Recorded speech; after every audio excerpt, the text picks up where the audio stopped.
Ngayong araw na ito, August 17, 2026, ang ika-16 na impeachment trial ng Vice President Sara Duterte. Nagkaroon ng konting kalituhan dahil Bisaya ang witness na isinalang ng prosecution at hindi masyado itong magkapagsalita ng Tagalog at siya namang ikanagalit ni Erwin Tulfo. Halina't ating panoorin.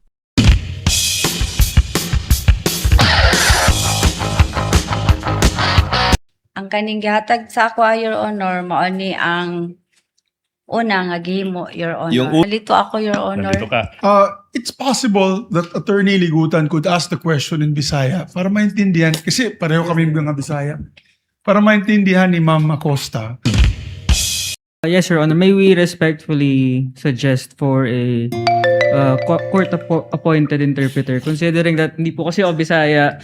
So, actually, nahihirapan po ako to understand the witness, understand Attorney Ligutan, and understand my colleagues who are...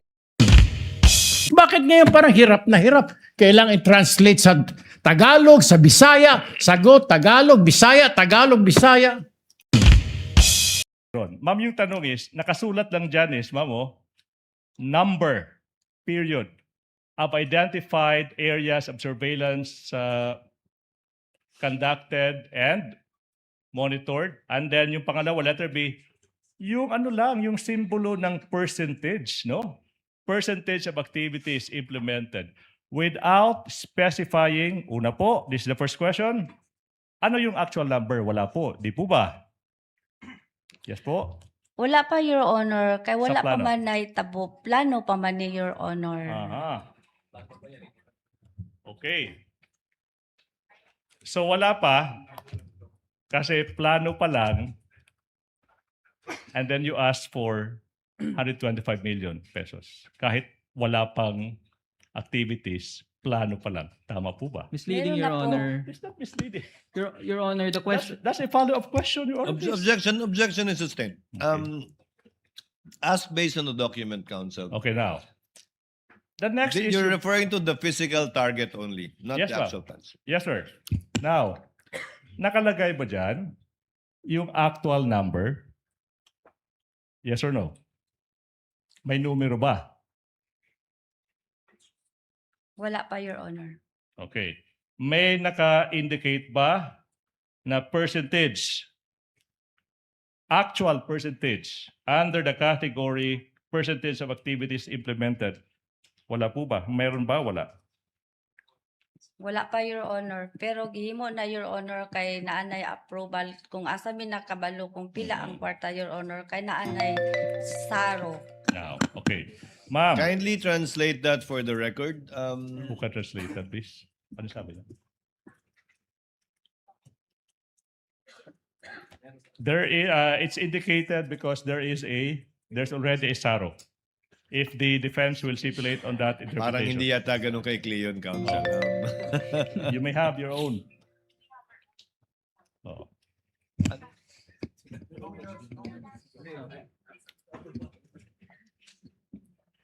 Your Honor.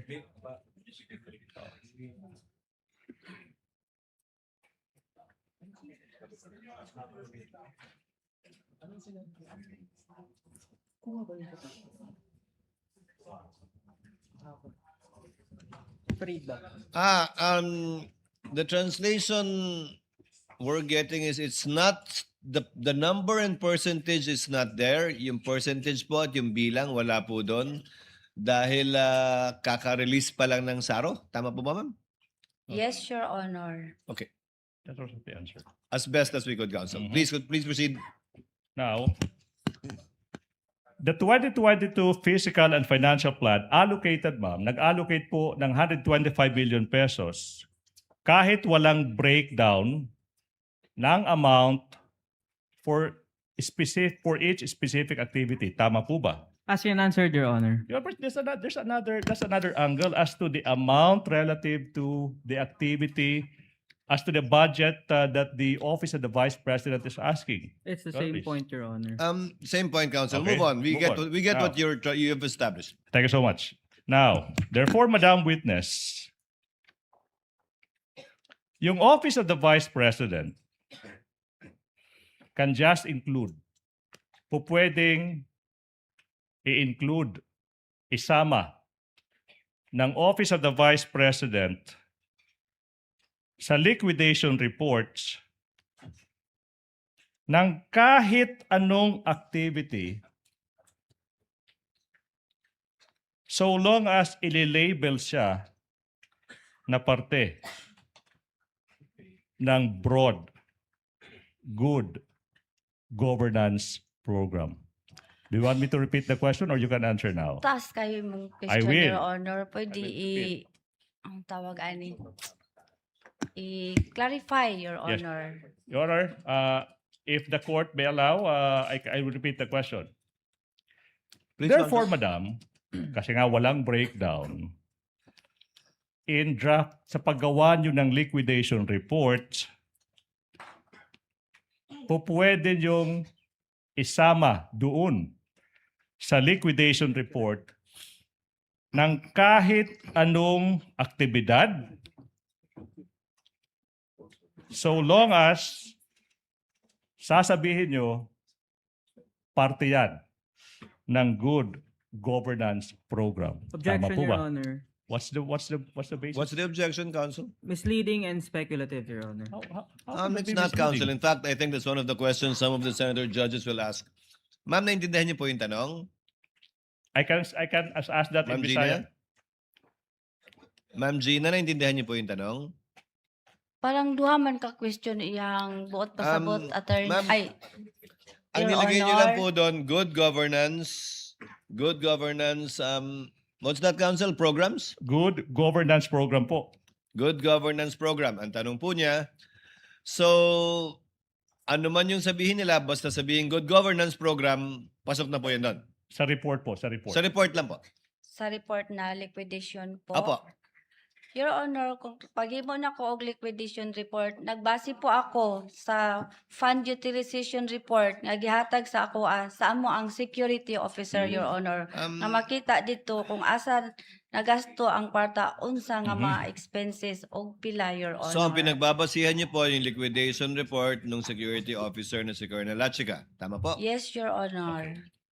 Out of curiosity, may tinanggihan ba kayong liquidation report na sinubmit ni Colonel Lachica o lahat po ng binigay niya sa iyo ay tinanggap mo? Na parte ng good governance program. Unsa, Your Honor? Meron po ba kayong tinanggihan na liquidation na sinubmit si Colonel Lachica sa 125 million sa last quarter ng 2022? O lahat po ng sinumitin niya na liquidation, tinanggap nyo at sa pananaw nyo ay kasama ng good governance program? Ang lahat ng mga reports na gihatag niya sa ako, Your Honor, akong gidawat, Your Honor, kay siya man ang nakabalo unsaon pag-implementar sa mga confidential activities, kay siya ang eksperto, Your Honor, dito sa ground, So, Your Honor. lahat po ng Kaya binigay akong niya sa gitawat, inyo, gitawat. tinanggap nyo at kinonsidera ninyo na parte ng good governance program dahil siya naman yung nakakaalam at intindi dahil siya naman yung nasa ground. Tama po? Inana, Your Honor. Yes, Your Yun. Honor. So, let me continue on that point, Counsel, with your permission and indulgence. So, yung tree planting, good governance program po yan. Unsa, Your Honor? Yung tree planting, binanggit niyo po kanina, tree planting, good governance program po yan. Kasama po yun doon sa pag-liquidate? Ang ibig sabihin, Your Honor, usa pa gihimo ang tree planting, Your Honor, na ay gihimo Ang sinatanong ko po, ang ma'am, yung security activity, officer, Your Honor. yung activity na tree planting, parte po yun ng good governance sa pagkakaunawa ninyo na program. Yes or no, ma'am? Yes, Your Honor, pero usa na gihimo, Your Honor, ang security officer, Your Honor, na ay gihimong surveillance, monitoring, Your Honor. Nabasa ko po yun. Pati yung libreng sakay, part ng good governance. May Yes. surveillance din po doon. Nakita ko po sa liquidation report. Yes, Your Honor. Yes. Okay, Counsel, proceed. Thank you so much. Yun yung liquidation report. Opo. Now, okay ba, ma? Now, the point is, punta naman tayo sa accomplishment report. Kasi nga, iba yun, di ba? Now, same line of question, but this time, different document. You can just include, pwede niyong isulat sa accomplishment report kahit ano na lang activity, kahit anong activity in the accomplishment report this time, not liquidation reports. So long as i-label nyo lang under yan ng good governance program. You want me to repeat the question, ma'am, or you can answer now? Durag duhaman ka buka ang question na ato, Your Honor. Accomplishment report this time. Yung kanina po, nag-guess nyo na, liquidation report. Ngayon yung tanong is, sa accomplishment report naman, pareho lang. Kahit anong activity, isasama sa accomplishment report, so long as isusulat under good governance program. Tama po Counsel, ba? can you confront the witness with the accomplishment report? Assisting Okay, counsel, can you show her the accomplishment report? Para maunawaan ng Opo, opo. testigo na ibang dokumento na ang pinag-uusapan natin. Kanina yung physical and financial plan, ngayon naman yung accomplishment report.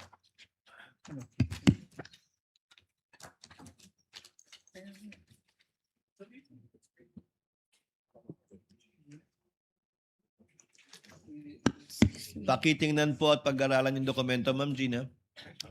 Para alam niyo po na yan ang tinutukoy ni Attorney Ligutan sa mga katanungan po niya sa inyo. Excuse me, Your Honor. Mm.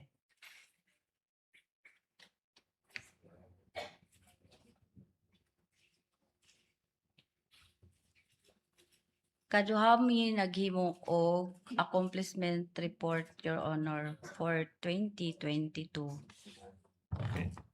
Yes, ma'am.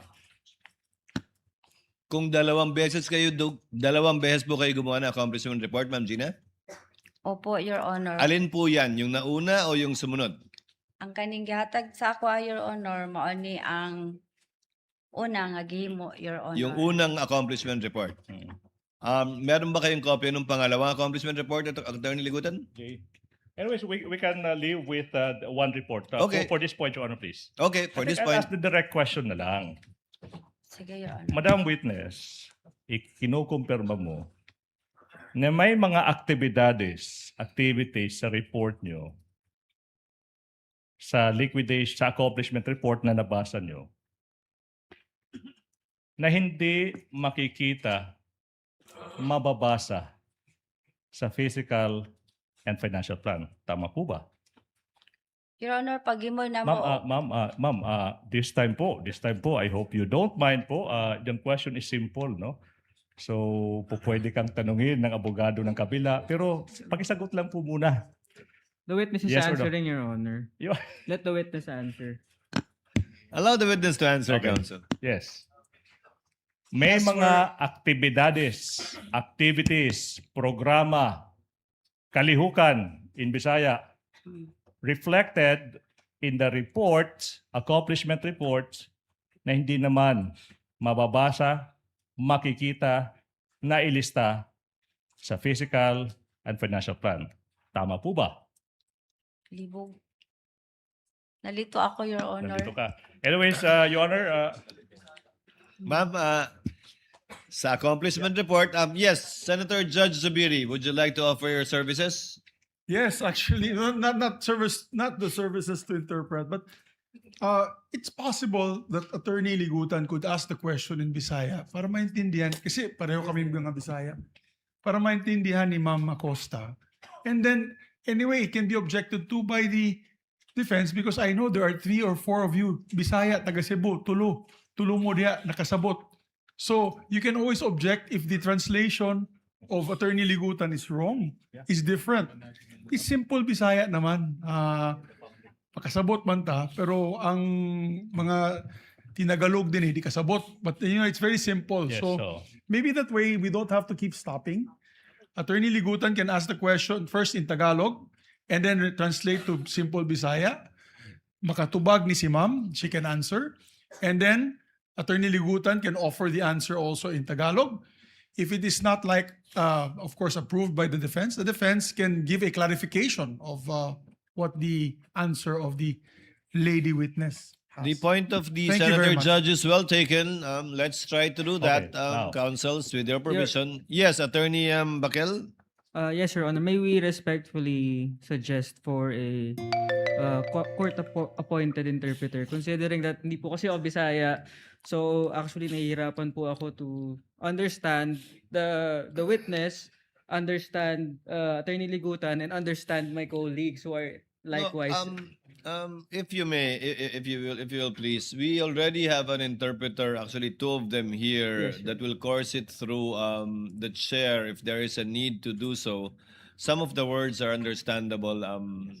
Anyway, kindly proceed slowly, Attorney Ligutan. I will. So, But on this issue and this question, Ms. Acosta, ang tanong po sa inyo, may mga nilagay po kayong accomplishment report na wala dun sa physical and financial plan. Na sinabi nyo lamang o tinisip nyo lang, kasama yan sa good governance program. Ang nasulat sa accomplishment report, Your Honor, is yung mga expenses na allowable po sa confidential funds. Opo, pero wala nga po yan, hindi yan nilagay doon sa physical and financial plan. Nakalagay lang po sa accomplishment report. Sa accomplishment report, Your Honor, kung actual. Kaya nga, doon nga lang po nakasulat. Sa physical and financial plan, wala po doon. Generic po ang sa Generic. physical financial Okay. plan, Your Honor. Attorney Ligutan, continue. Opo. That's a cue to the next question. And because the program indicated in the plan is broad and general, generic sabi nyo, so much discretion is given to the office of the Vice President on how to utilize confidential funds. Translate into Tagalog. Unfortunately, I'll be needing, ano pong ibig sabihin, what's Tagalog for discretion po?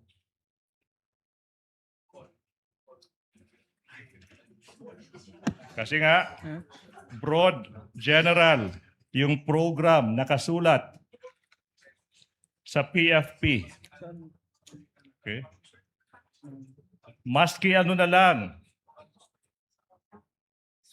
kahit anong gustong gawin, magagawa.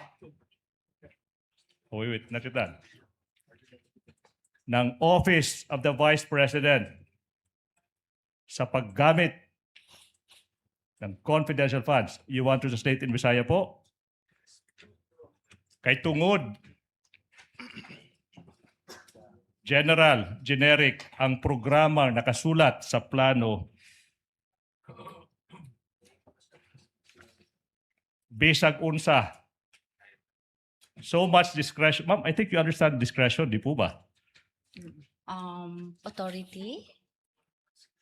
Dako ang pagbuot sa Office of the Vice President kung unsaon nila paggamit sa confidential funds. Tama po ba? Objection, Dili, Your Your Honor. Honor. What's the objection, counsel? Speculative and argumentative, Your Honor. It's not argumentative, counsel. Neither is it speculative. Objection overruled. Ma'am Gina, dahil po kayo nagsabi generic yung good governance program, malaking laya ang nabigay sa inyo para magsulat ng kung anumang mga programa na papasok doon sa generic na good governance program.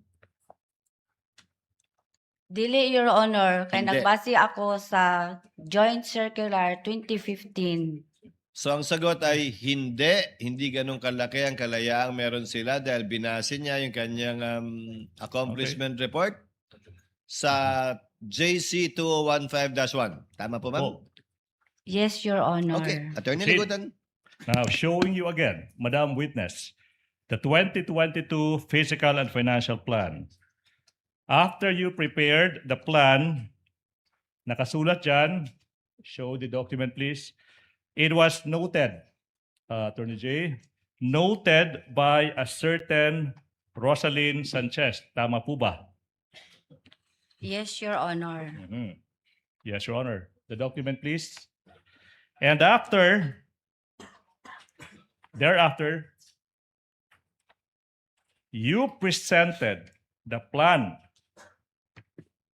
kay Inday Sara, Vice President Sara, for her approval. Tama po ba?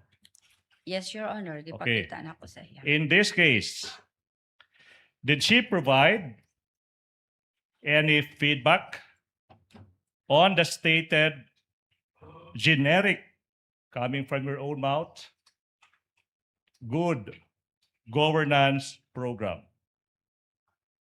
Unsa, Your Honor? Nihatag ba, I'm sure you know feedback, nihatag ba og feedback si Vice President Sara Duterte sa sinabi mong generic good governance program katong imong gipakita ang plano para sa iyahang approval?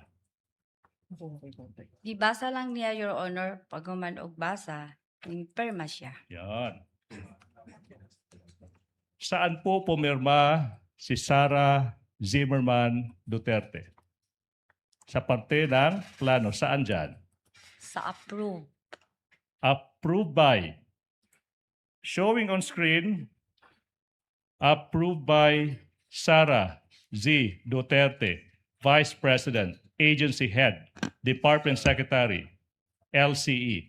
With the indulgence of Attorney Ligutan, what is the pleasure of Senator Judge Erwin Tulfo?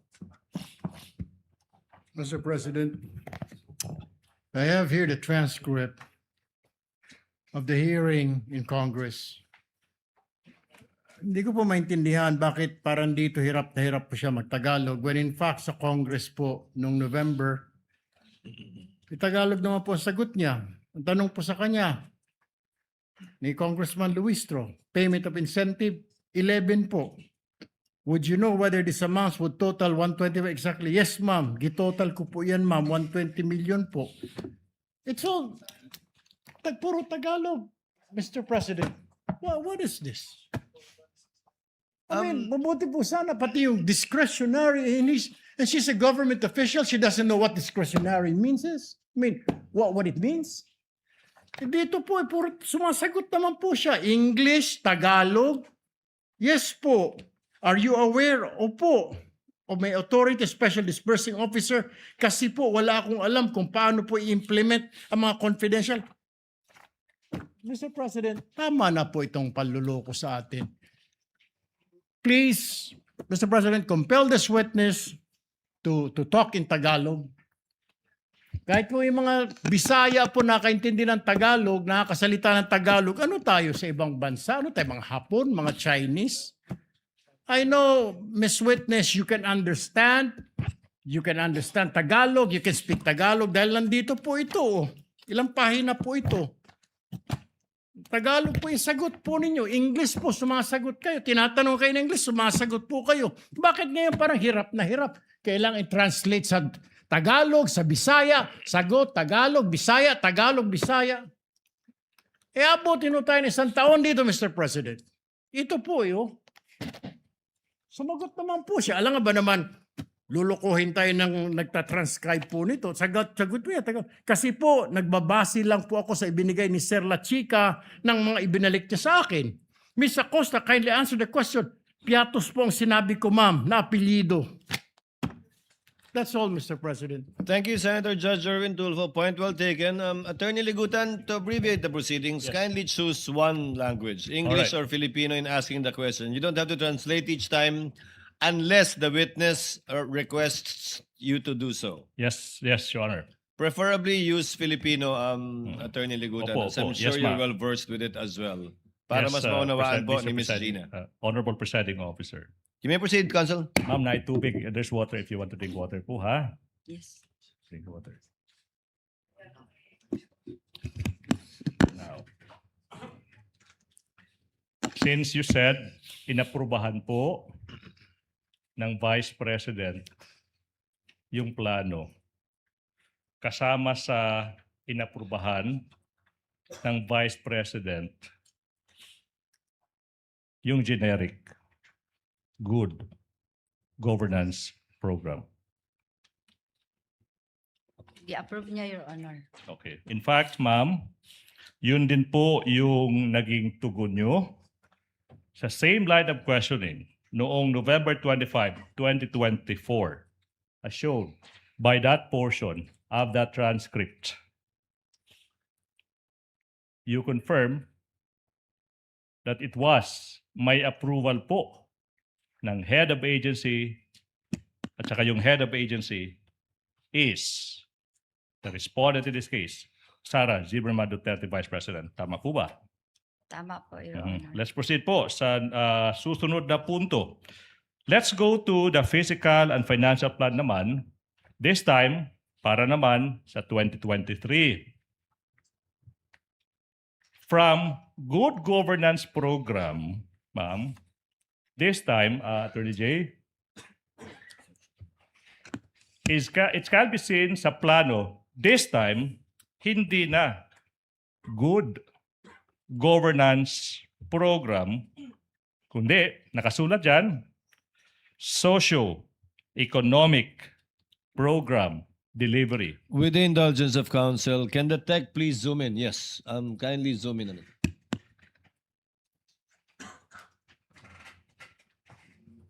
May proceed, Your Honor. Ms. Gina will please answer. Kindly confirm ang nakasulat na po sa 2023 ay yung Socio-Economic Program Delivery.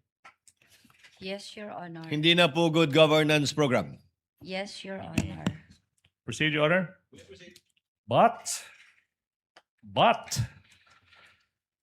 sa 2023 Physical and Financial Plan, okay, yung expected outcome naman, nananatili 2022 na expected outcome. Nakasulat, safe implementation of OVP initiatives and confidence building for 2022. Same expected outcome, safe implementation of OVP initiatives and confidence building. Tama po ba? Tama po, Your Honor. Ma'am, po pwedeng mas malapit pa sa mikropono para po marinig.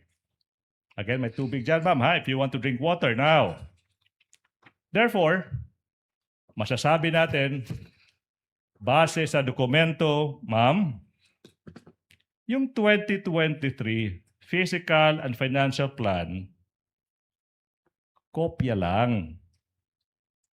Kopya lang ng number 1, physical target galing sa 2022. Tama po ba? Objection, Your Honor. The document would speak for itself because the prosecution is asking the witness what is already based on the document as the question is framed, Your Honor. Witness may answer. I'm just not so sure if she understands the word copy, but so Ma'am Gina, pareho lang po ang nilalaman ng Physical and Financial Plan ng 2022 at 2023 maliban dun sa nag-iisang unang column. Tama po ba? Yes, Your Honor. Yes, Your Honor. Now, proceed. Same with budget for each quarter. Para sa fourth quarter ng 2022, 125 billion pesos. Para naman sa budget na hinihingi ng Office of the Vice President para sa unang quarter, pangalawang quarter, third quarter, fourth quarter ng 2023, ma'am. Kopyang-kopya yung amount. 125 million pesos. Tama po ba? Tama, Your Honor, kay mao man na ang nakabutang sa GAA, Your Honor. Yun. Proceed, Your Honor. Tama daw dahil yun daw ang nakalagay sa GAA. Both the 2022 Physical and Financial Plan and the 2023 version provided for broad program under po sa programs, activities, and projects. Sa 2022, Good Governance Program. Sa 2023 naman, Socio-Economic Program. Pero as to budget, pareho. Yes or no? Pareho, Your Honor. As to expected outcome, Pareho. Pareho, Your Honor. All right. Now, let's go to this physical target naman. In the 2023 physical plan, same observation ba, ma'am? Na nakasulat dyan, letter A, number, identified areas with surveillance conducted and monitored without, hindi po nakasulat dyan yung actual na numero. Tama po ba? Tama po, Your Honor. Same with the letter B entry, percentage. Nakasulat dyan, percentage, the symbol symbolizing percentage of activities implemented without untoward security-related incidents without stating the actual percentage. Tama po ba? Walang number. Tama po, Your All Honor. right. In fact, you admitted, Madam, in the November 25, 2024 Committee on Good Government hearing that you have to consult Colonel La Chica on what to put in the physical and financial plan. Do you remember this? Yes, Your Honor. Yan.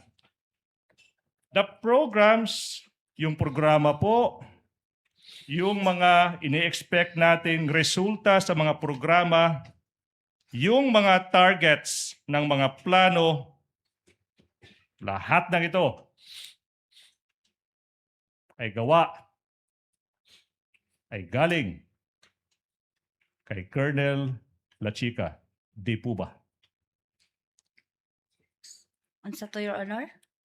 Mhm. Ay, sorry, I will repeat. sorry. I will repeat. Kindly repeat, Counsel. Tan.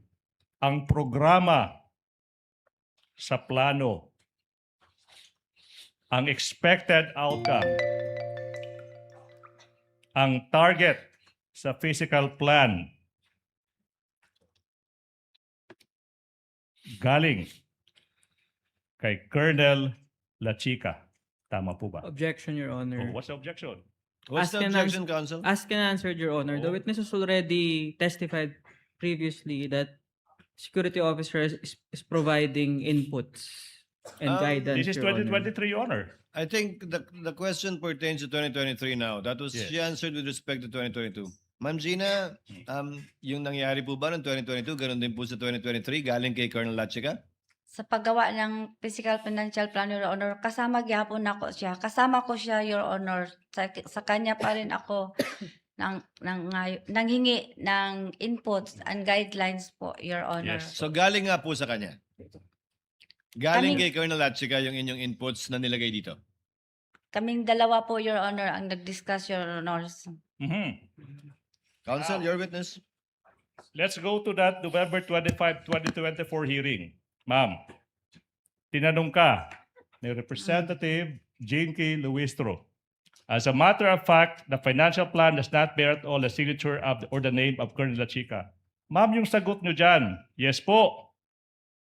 Pero sa kanya po ako humihingi ng inputs or information with regards to the implementation of all these projects included in the confidential funds. This is what you said under oath in November 25, 2024. Under oath. Opo. Tama po ba? Your Honor, please. Ma'am, did you answer? Opo? Opo. Opo, ma'am.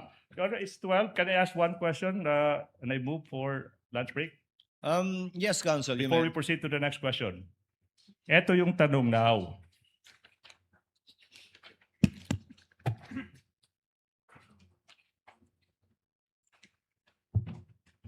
Ma'am, Yes, sir. Ay, yes, attorney. opo.